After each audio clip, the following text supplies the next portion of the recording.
تو آج یہی تو یوٹیوب بھرا ہوا ہے دھوکوں سے، فراڈ سے. اپنی غلط بات کو بھی مسلط کرے گا، صحیح کر کے پیش کرے گا کہ میں جانتا ہوں، میری ریسرچ ہے. کیا ریسرچ ہے؟ 2-3 کتابیں پڑھ کے ریسرچ نہیں ہوتی. ریسرچ وہ ہوتی ہے جو ہمارے بڑے کر کے چلے گئے، جن کی اصل محنت ہے.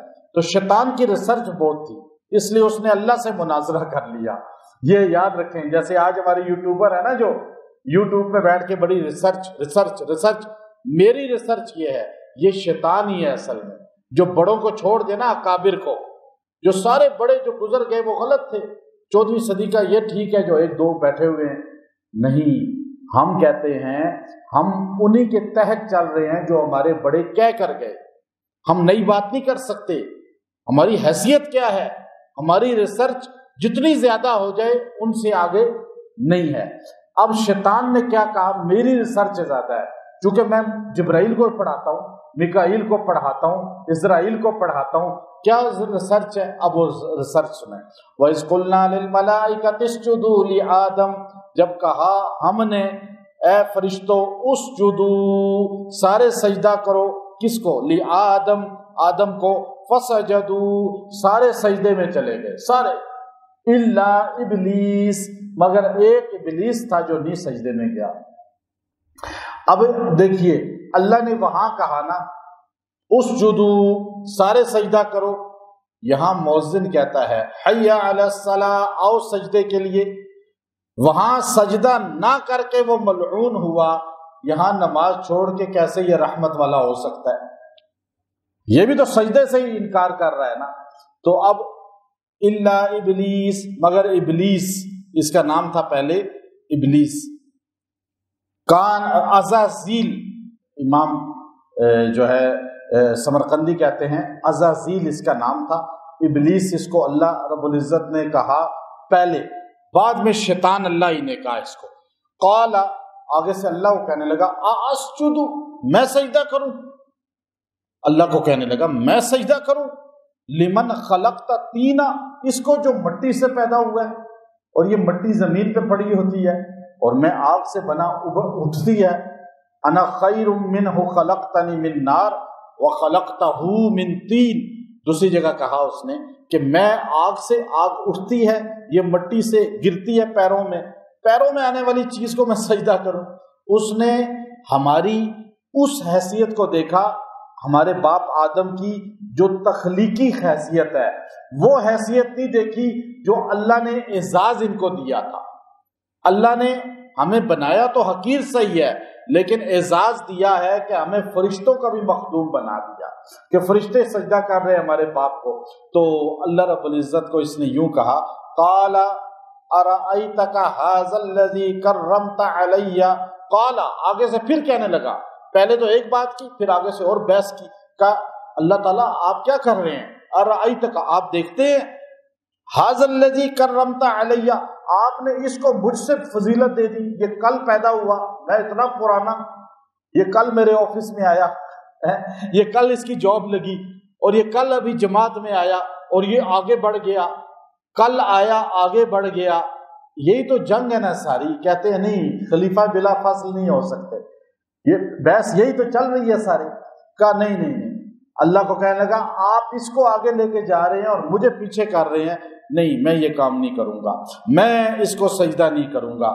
لئن اخرتنی الی یوم القیامہ، اللہ اگر آپ کو زیادہ ان پہ بھروسہ ہے نا کہ آپ اس کو شان دے رہے ہیں، آپ ذرا مجھے مہلت دے کے دیکھیں قیامت تک، پھر میں آپ کو بتاؤں گا کہ یہ کتنا پانی میں ہے، یہ اور اس کی اولاد کتنی آپ کی فرما بردار ہے، اور میں نے کتنی فرما برداری کی ہے کہ 14 لاکھ سال میں نے ایک چپا جگہ ایسی نہیں ہے جہاں سجدہ نہ کیا ہو، اور آپ اس کی خاطر مجھے ڈاؤن کر رہے ہیں.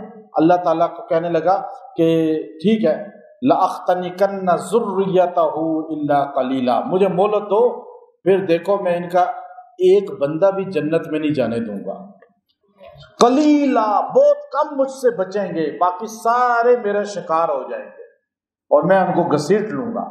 اب اس کے بعد اللہ تعالیٰ نے اس کو کہا ٹھیک ہے، قال اذهب، جا دفع ہو جا تجھے مہلت دیتا ہوں. یہاں تو تھوڑا سا نرمی کا لفظ ہے نا، وہاں اللہ تعالیٰ نے فرمایا کہ جا فخرج، فَإِنَّكَ رَجِيمٌ إِنَّ عَلَيْكَ لَعْنَتِي إِلَىٰ يَوْمِ الدِّينِ۔ اللہ نے وہاں ذرا سخت کہا کہ دفع ہو جا، نکل جا، تو ملعون ہے اور قیامت کی صبح تک ملعون ہے تو۔ اب وہ ملعون اذهب، دفع ہو جا، چلا جا۔ فَمَن تَبِعَكَ مِنْهُمْ، جو ان میں سے تیری اتباع کریں گے تو یاد رکھنا فَإِنَّ جَهَنَّمَ جَزَاؤُكُمْ جَزَاءً مَوْفُورًا، تو میں ان سے تیرے ساتھ جہنم بھروں گا، ان کو پورا بدلہ دوں گا، تیرے ساتھی ہوں گے، تیرے ساتھ جائیں گے۔ اس لیے ہمارے نبی علیہ السلام نے فرمایا المرء مع من احب، جو بندہ اسی کے ساتھ ہوگا جس سے محبت کرتا ہے۔ جو صحابہ اہل بیت نبی علیہ السلام سے محبت کرے گا انہی کے ساتھ ہوگا، شیطان کے وار پہ چلے گا اسی کے ساتھ ہوگا۔ وَاسْتَفْزِزْ مَنِ اسْتَطَعْتَ مِنْهُمْ، ٹھیک ہے، جا تو اپنا کام کر اپنی استطاعت کے مطابق، جا اپنا زور لگا۔ اللہ نے بھی اس کو چیلنج کر دیا، اللہ نے بھی اس کو مہلت دے دی قیامت کی صبح تک، تو اپنا کام کر اور تو کیا کر۔ اللہ نے اس کو فارمولے کا جا جو کر سکتا ہے کر۔ اللہ کو اپنے بندوں پہ بھروسہ تھا، ہم پر۔ دیکھیں اللہ تعالیٰ ہم پہ کتنا اعتماد کرتے تھے۔ اللہ کو پتا تھا جن پہلے زمین پر بہت لڑاکے شرارتی شیطان صرف تھے، میں بنی آدم کو لا رہا ہوں، اور شیطان جنوں فرشتوں نے بھی کہا کہ لڑیں گے، خون کریں گے، اللہ نے پھر ان کو ٹوکا، ڈانٹا۔ جب اس نے کہا پھر اللہ نے ڈانٹا، تو اللہ کو ہم سے پیار کتنا ہے آپ سوچیں۔ ہم اللہ کے خاص ہیں، ہماری خاطر اللہ نے اپنے سارے فرشتوں کو ڈانٹا، ہماری خاطر اللہ نے اس ملعون عابد زاہد، ساتوں آسمانوں پہ اس کے نام تھے، عابد، عارف، اس کو ہر آسمان پہ مختلف لقب سے فرشتے پکارتے تھے، وہ عابد آ رہا ہے، وہ عارف آ رہا ہے، اس طرح اس کو نام سے پکارتے تھے۔ اور جب ہماری خاطر، اور ہم اللہ کے لیے کیا کر رہے ہیں، ہم اسی کے ہاتھوں میں کھیل رہے ہیں، ہم اسی کے پیچھے چل رہے ہیں، ہم اسی کی مان کے۔ اللہ نے اس کو کیا کہا اب سنیے، اللہ نے کہا جا تجھے بھی میں مہلت دیتا ہوں قیامت کی صبح تک، تو کیا کرے گا؟ فرمایا بِصَوْتِكَ مَنِ اسْتَطَعْتَ مِنْهُمْ بِصَوْتِكَ، تو اپنی استطاعت کے مطابق جا ان کو گمراہ کر کے دکھا، بِصَوْتِكَ، اپنی آواز کے ذریعے۔ امام ابن عباس رضی اللہ تعالیٰ عنہ صحابی رسول ہیں، حضور کے علیہ السلام کے کزن ہیں، فرسٹ کزن۔ آپ فرماتے ہیں بِصَوْتِكَ معنی یہ ہے گانے کے ذریعے، موسیقی کے ذریعے، غنا کے ذریعے۔ تو لوگوں کو آواز شیطان کی کیا ہے؟ گانا۔ تو گانے کے ذریعے ان کو گمراہ کر کے دکھا۔ وہ گانا قرآن میں ذکر ہے، یہ اس کے علاوہ بھی ذکر ہے مزامیر کا۔ تو اس لیے عبداللہ ابن عمر فرماتے ہیں میں حضور کے ساتھ جا رہا تھا تو گانے بانسری کی آواز آئی، حضور نے یوں انگلیاں رکھ لی کانوں میں اس طرح، یہاں تک کہ میں بچہ تھا، حضور بڑے تھے، حضور انگلیاں رکھے، جب بہت آگے چلے گئے حضور نے کہا عبداللہ وہ ملعون منحوس آواز بند ہوئی؟ میں نے کہا یا رسول اللہ بند ہو گئی۔ آپ نے کہا یاد رکھو کوئی بھی مر جائے اس کا چہرہ تبدیل ہو جائے تشہیر نہ کرو، لیکن ناچنے گانے والا جب مر جائے اس کی شکل بدل جائے، منحوس ہو جائے اس قباحت کی وجہ سے، تو لوگوں میں تشہیر کر کے اس کی زیارت کراؤ تاکہ لوگ عبرت حاصل کریں۔ الغناء ينبت النفاق في القلب كما ينبت الماء الزرع، آپ علیہ السلام کی حدیث، نفاق کا سب سے بڑا بیج گانا ہے، یہ ایسے ہی دل کے اندر منافقت پیدا کرتا ہے جیسے کھیتی میں پانی دانے کے ساتھ اضافہ کا باعث بنتی ہے۔ تو فرمایا بِصَوْتِكَ وَأَجْلِبْ عَلَيْهِمْ بِخَيْلِكَ، پھر تو اپنے سواروں پہ جو ہے نا اپنے سوار بھیج، یعنی لوگوں پر حملے کرا سوار جنات کے ذریعے، وَرِجْلِكَ، پیادہ کے ذریعے یعنی انسانوں کے ذریعے، کچھ جنوں میں سے ہیں کچھ من الجنۃ والناس، وشارکہم فی الاموال، پھر ان کے مال میں شراکت دار بنا دے، واولاد، اور اس کی اولاد میں شراکت دار بنا دے، وعدہم، یہ سارے وعدے اپنے پورے کر۔